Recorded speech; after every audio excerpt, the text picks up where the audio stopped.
नमस्कार, खबर उत्तर प्रदेश में आपका स्वागत है। मैं हूं आपके साथ चौहान। खबरों में बढ़ने से पहले एक नजर आज की हेडलाइंस पर। चैत्र नवरात्रि की महानवमी आज मां सिद्धिदात्री की होती है पूजा। मंदिरों में उमड़ी भक्तों की भीड़। आज होगा भगवान राम का सूर्य तिलक। दोपहर 12 बजे भगवान सूर्य का तिलक। राम मंदिर में सुरक्षा लेकर प्रशासन अलर्ट। अदालती आदेशों के पालन में देरी पर योगी सरकार सख्त समय पर जवाब न देने वाले अफसर करेगी जांच। बलिया में नर्सिंग होम में प्रसूता की मौत। एक हफ्ते के दूसरी मौत से मचा हड़कंप। ऑपरेशन के बाद बिगड़ी हालत। वाराणसी में मौत। कानपुर ट्रैफिक पुलिस का बाइक चालक से वसूली करते वीडियो वायरल। मंदिर के पीछे छुपकर बाइक चालक से वसूली करता दिखा ट्रैफिक होमगार्ड। यूपी में भीषण गर्मी से पहले ही बढ़ी बिजली की डिमांड। इंडक्शन और ईवी ने बढ़ाया पावर लोड। आप देख रहे हैं के न्यूज़, खबरों का सारथी। अब चलते हैं खबरों में। खबर गोरखपुर से। सीएम योगी को यशस्विनी ने दिया बुलडोजर। 5 वर्षीय यशस्विनी ने सीएम को दिया बुलडोजर खिलौना। गोरखनाथ मंदिर में भ्रमण के दौरान दिया बुलडोजर खिलौना। कानपुर की रहने वाली यशस्विनी ने दिया बुलडोजर खिलौना।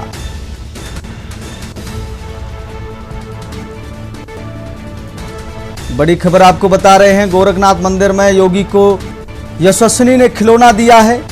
ये तस्वीरों में आपको नजर आ रहा है। कानपुर की रहने वाली हैं यशस्विनी, जिन्होंने योगी आदित्यनाथ को बुलडोजर का खिलौना देकर, ये सामने छोटी सी बच्ची आपको नजर आ रही है जिसने उत्तर प्रदेश के मुखिया योगी आदित्यनाथ को बुलडोजर का खिलौना दिया है। कानपुर की रहने वाली यशस्विनी ने दिया बुलडोजर खिलौना। गोरखपुर में सीएम योगी को यशस्विनी ने दिया बुलडोजर का खिलौना।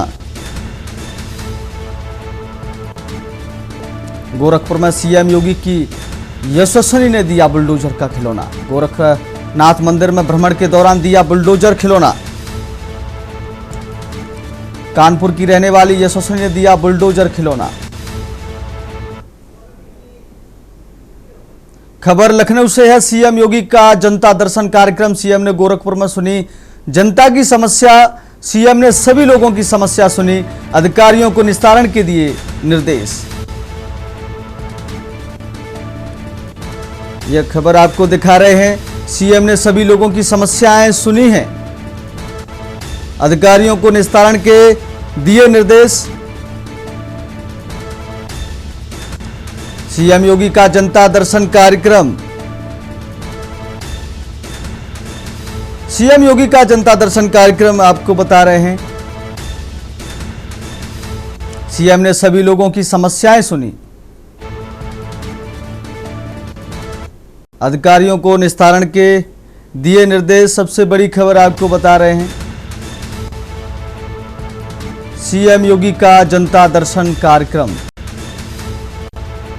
सीएम योगी का जनता दर्शन कार्यक्रम आप देख रहे हैं। योगी सभी की समस्याएं सुनते नजर आ रहे हैं। बच्चे को खिलाते नजर आ रहे हैं। ये तस्वीरें आप देख रहे हैं। अधिकारियों को निस्तारण के दिए निर्देश। सीएम योगी का जनता दर्शन कार्यक्रम की तस्वीरें आपको खूबसूरत तस्वीरें नजर आ रही हैं।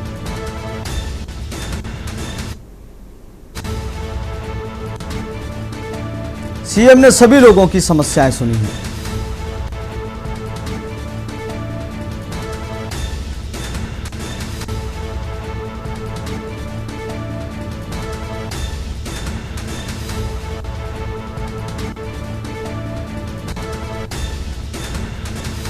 सीएम योगी का जनता दर्शन कार्यक्रम की तस्वीरें आप देख रहे हैं। कितनी प्यारी तस्वीरें आपको नजर आ रही हैं।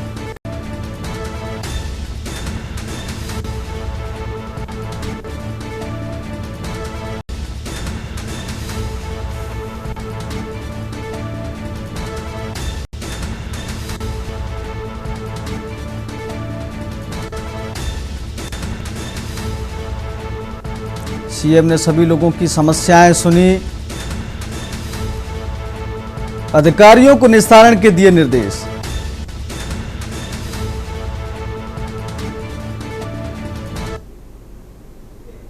यूपी लोकसभा आयोग से जुड़ी बड़ी खबर आपको बता रहे हैं। 29 मार्च से शुरू होगी PCAS 2025 की परीक्षा। 29 मार्च से 1 अप्रैल तक होगी मुख्य परीक्षा। लखनऊ प्रयागराज के 2 सत्रों में आयोजित होगी परीक्षा। 27 केंद्रों पर 2 सत्रों में आयोजित होगी परीक्षा। सबसे बड़ी खबर आपको बता रहे हैं, 11,403 अभ्यर्थी PCS 2025 में होंगे शामिल। 12 केंद्रों पर 4,757 अभ्यर्थी देंगे परीक्षा। लखनऊ के 15 केंद्रों पर 6,646 अभ्यर्थी देंगे परीक्षा।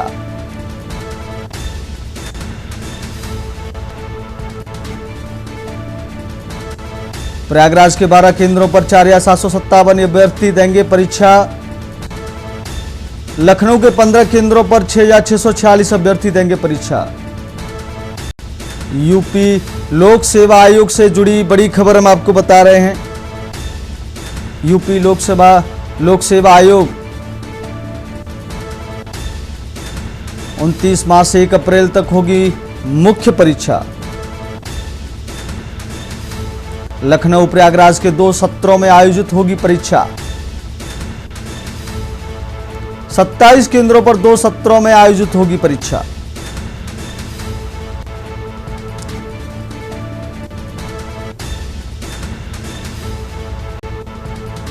प्रयागराज के 12 केंद्रों पर 4,757 अभ्यर्थी देंगे परीक्षा। लखनऊ के 15 केंद्रों पर 6,646 अभ्यर्थी देंगे परीक्षा। यूपी लोक सेवा आयोग से जुड़ी बड़ी खबर हम आपको बता रहे हैं।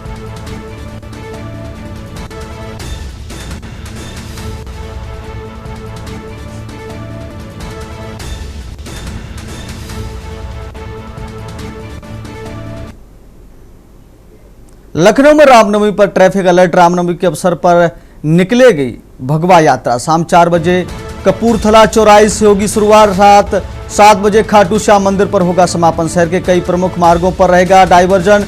कपूरथला चौराहा पूरी तरह रहेगा प्रभावित। नगर अलकापुरी IT चौराहा पर ट्रैफिक बदलेगा। डालीगंज CDRI शाहमीना रूट भी डाइवर्ट। रूमी गेट इमामबाड़ा चौक क्षेत्र में रोक। KGMU हनुमान सेतु सिकंदराबाद मार्ग प्रभावित। नक्कास हैदरगंज चरक चौराहा पर भी बदलाव। कई जगहों पर वाहनों का प्रवेश पूरी तरह प्रतिबंधित। वैकल्पिक मार्गों से ही आवागमन की अपील। इमरजेंसी वाहनों को मिलेगी विशेष अनुमति।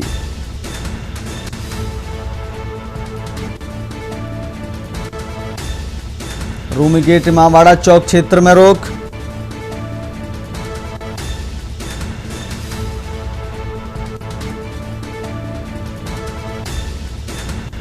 नक्कास हैदरगंज चरक चौराहा पर भी बदलाव। कई जगहों पर वाहनों का प्रवेश पूरी तरह प्रतिबंधित। नक्कास हैदरगंज चरक चौराहा पर भी बदलाव।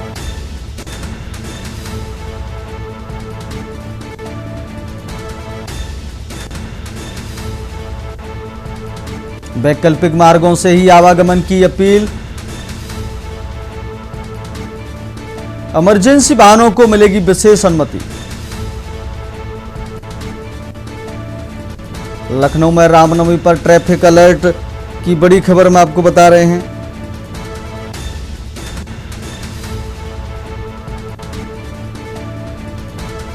शाम 4 बजे कपूरथला चौराहे से होगी शुरुआत। रात 7 बजे खाटू श्याम मंदिर पर होगा समापन। शहर के कई प्रमुख मार्गों पर रहेगा डायवर्जन।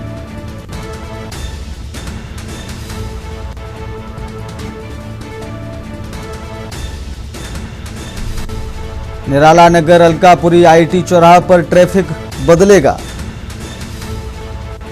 डालीगंज CDRI शाहमीना रूट भी डाइवर्ट। रूमी गेट इमामबाड़ा चौक क्षेत्र में रोक।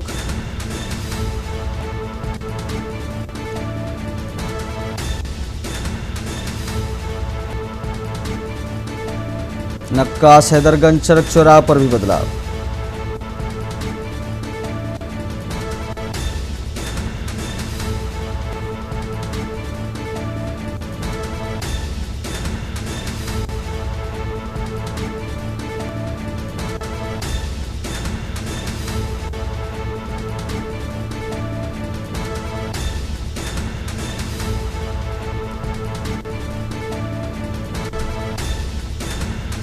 इमरजेंसी वाहनों को मिलेगी विशेष अनुमति।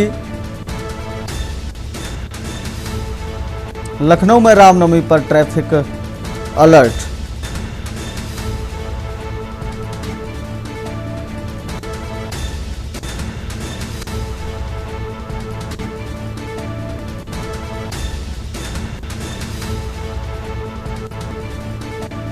रात 7 बजे खाटू श्याम मंदिर पर होगा समापन।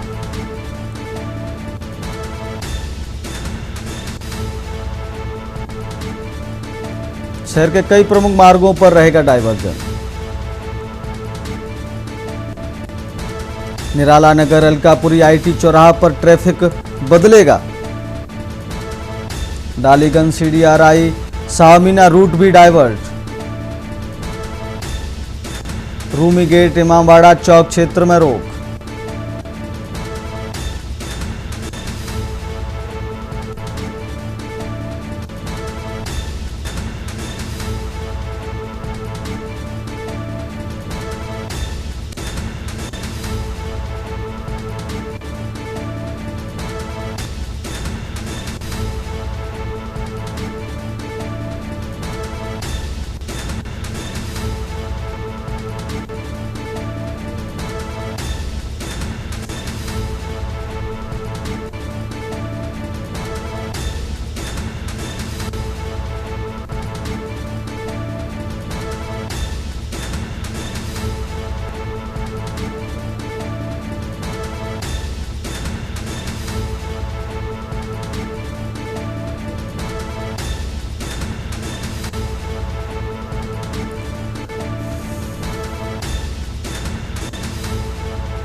इसी खबर के लिए अधिक जानकारी के लिए हमारे साथ लखनऊ से संवाददाता मनीष तिवारी जुड़ रहे हैं। मनीष जी, क्या आपके पास जानकारी है इस खबर को लेकर जो रूट डाइवर्जन किया गया है? क्या कुछ अपडेट, कौन कौन सा क्षेत्र में जो है रूट डाइवर्जन की जो है अपडेट आपके पास है?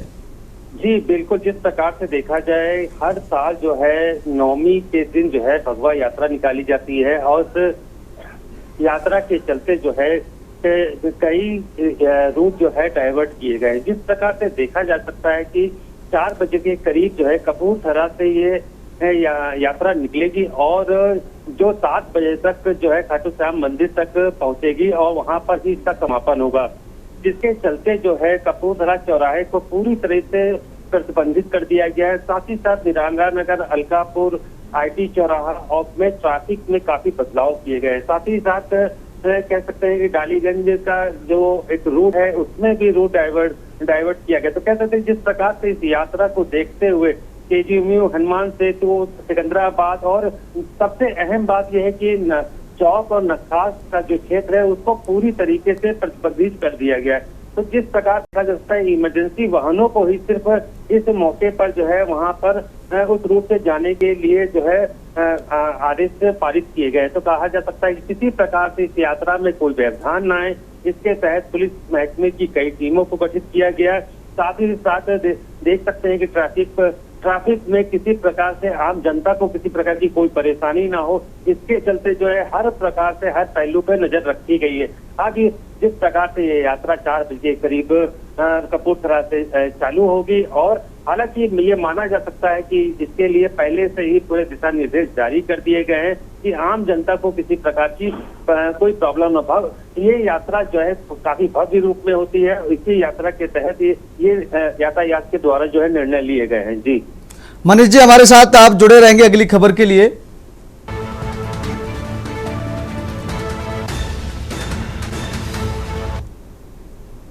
लखनऊ में मौसम ने ली करवट। गर्मी के बीच बारिश की बूंदाबांदी से राहत। सुबह सुबह शुरू हुई रिमझिम बरसात से मौसम हुआ सुहावना। लखनऊ से बड़ी खबर हम आपको बता रहे हैं, मौसम ने करवट ली है। सुबह सुबह शुरू हुई रिमझिम बरसात रिमझिम बरसात से मौसम हुआ सुहावना। लखनऊ में मौसम ने ली करवट।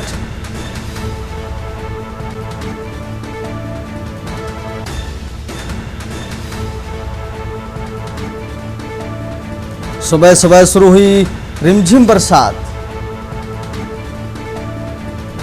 रिमझिम बरसात से मौसम हुआ सुहावना।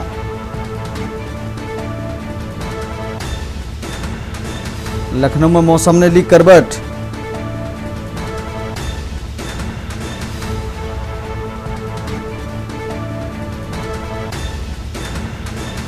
सुबह सुबह शुरू हुई रिमझिम बरसात। मनीष जी, आप हमारे साथ फोन लाइन पर जुड़े हुए हैं। बरसात शुरू हो गई है लखनऊ में गर्मी के बीच, क्या कुछ कहेंगे, कैसा मौसम है लखनऊ में? जी बिल्कुल, अगर देखा जाए जिस प्रकार से मौसम विभाग के द्वारा कल ही इसका अलर्ट जारी कर दिया गया था। पश्चिम यूपी से जो है मौसम के बदलाव की जो है मौसम विभाग के द्वारा जो है घोषणा की गई थी।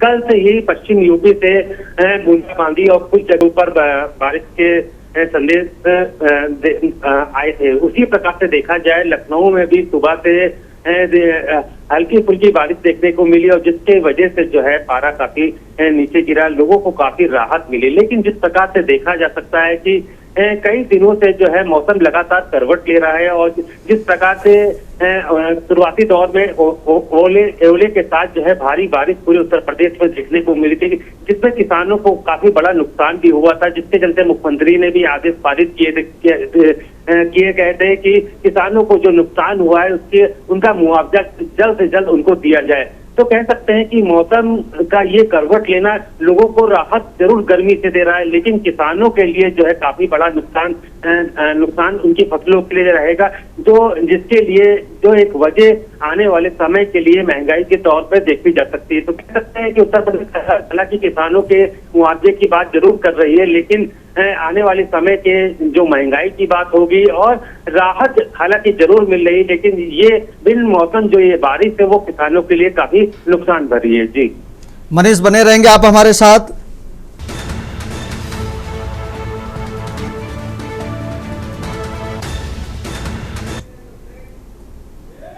रुकेंगे छोटे से ब्रेक के लिए,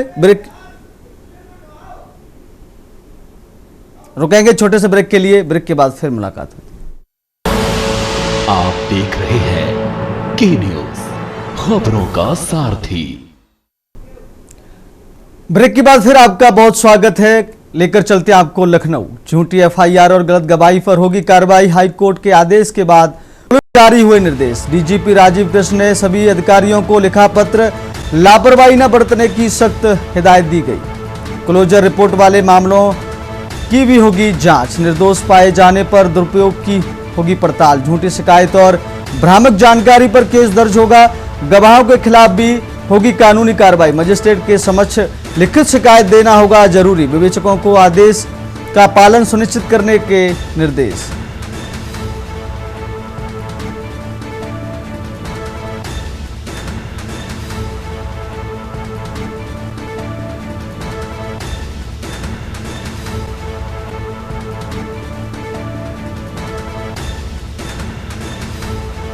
झूठी शिकायत और भ्रामक जानकारी पर केस दर्ज होगा। मनीष जी, क्या कहेंगे इस खबर पर आप? झूठी एफआईआर पर अब कार्रवाई होगी। जी बिल्कुल, जिस प्रकार से कई ऐसे मामले सामने आ रहे थे और कोर्ट के सामने जो है पुलिस की जो जांच और क्लोजर रिपोर्ट होती थी, उसके बाद जो है ये जो है कोर्ट के द्वारा एक सख्त निर्देश जारी किया गया था कि जिस प्रकार से जो झूठी एफआईआर दर्ज हो रही है या अफवाहों से भरी एफआईआर दर्ज हो रही है, तो उस पर जो है कार्रवाई करने की बात उनके द्वारा की गई थी। इसी के चलते जो है उत्तर प्रदेश के डीजीपी के द्वारा जो है सभी उत्तर प्रदेश के सभी जिलों के जो अधिकारी हैं उनको निर्देश जारी किया गया है कि किसी प्रकार से जो है कोई भी एफआईआर को लेकर के कोई भी लापरवाही बर्दाश्त नहीं की जाएगी। जिस प्रकार से अगर कोई भी एफआईआर फर्जी तौर से पाई जाएगी तो उस पर विवेचक के ऊपर जो है पूरी जांच की जाएगी और साथ में जो भी उस टीम में गठित है उन पर भी जांच बैठाई जाएगी। तो जिस प्रकार से पुलिस थाने के द्वारा जो है या तो क्लोजर रिपोर्ट लगा दी जाती है तो उस पर भी जो है जांच की जाएगी कि किन वजहों से जो है आपके द्वारा जो है क्लोजर रिपोर्ट लगाई गई। तो इन्हीं पहलुओं पर जो है डीजीपी के द्वारा जो है सख्त निर्देश जारी किए गए हैं।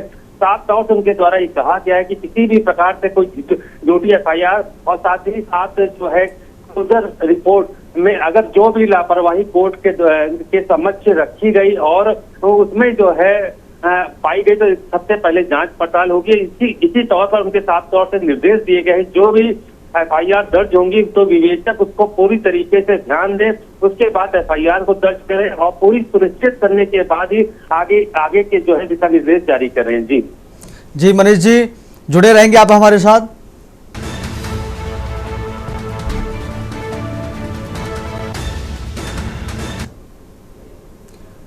लखनऊ से बड़ी खबर आपको बता रहे हैं, पुंछ एआई से निवेश समझौता रद्द। पुंछ एआई से 25,000 करोड़ का निवेश समझौता रद्द। कंपनी से 23 मार्च 2026 को हुआ था समझौता। जांच में कंपनी की वित्तीय क्षमता और दस्तावेज अधूरे निवेश को लेकर उठे कई सवाल। इन्वेस्टमेंट की यूपी अब कड़े नियम लागू करने की बात कह रहा। निवेश नीतियों पर सख्ती व जवाबदेही के संकेत। 43 लाख की कंपनी से 25,000 करोड़ के एमयू सपा प्रमुख ने जांच की उठाई मांग।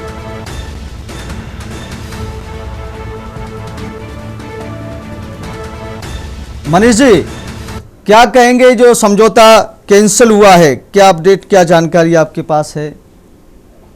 जी बिल्कुल, अगर देखा जाए जिस प्रकार से मुख्यमंत्री के निर्देश और मुख्यमंत्री ने इस पूरे मामले पर जो है पूरा संज्ञान लिया था, उसके बाद जो है इस पूरे समझौते को जो है निरस्त किया गया है। जिस प्रकार से देखा जा सकता है कि 43 लाख की कंपनी को जो है ये समझौते के तहत जो है एमयू साइन किया गया था, लेकिन जिस कंपनी में जो समझौता हुआ उसमें बहुत सारी खामी पाई गई। 23 मार्च 2026 को ये समझौता हुआ था।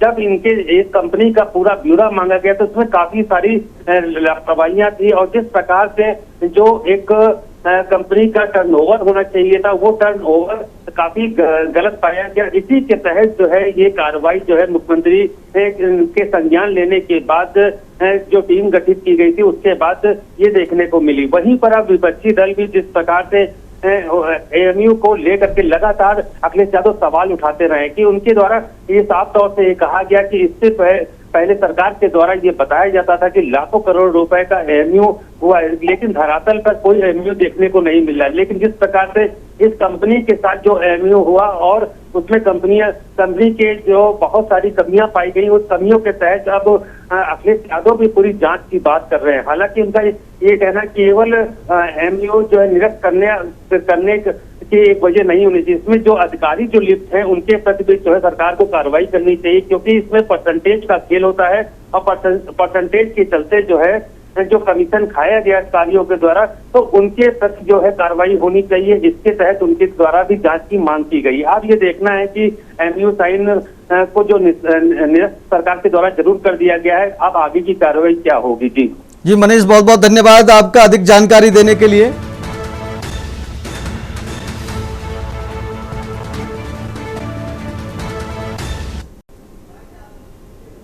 फिलहाल खबर उत्तर प्रदेश में इतना ही। देखते रहिए के न्यूज इंडिया।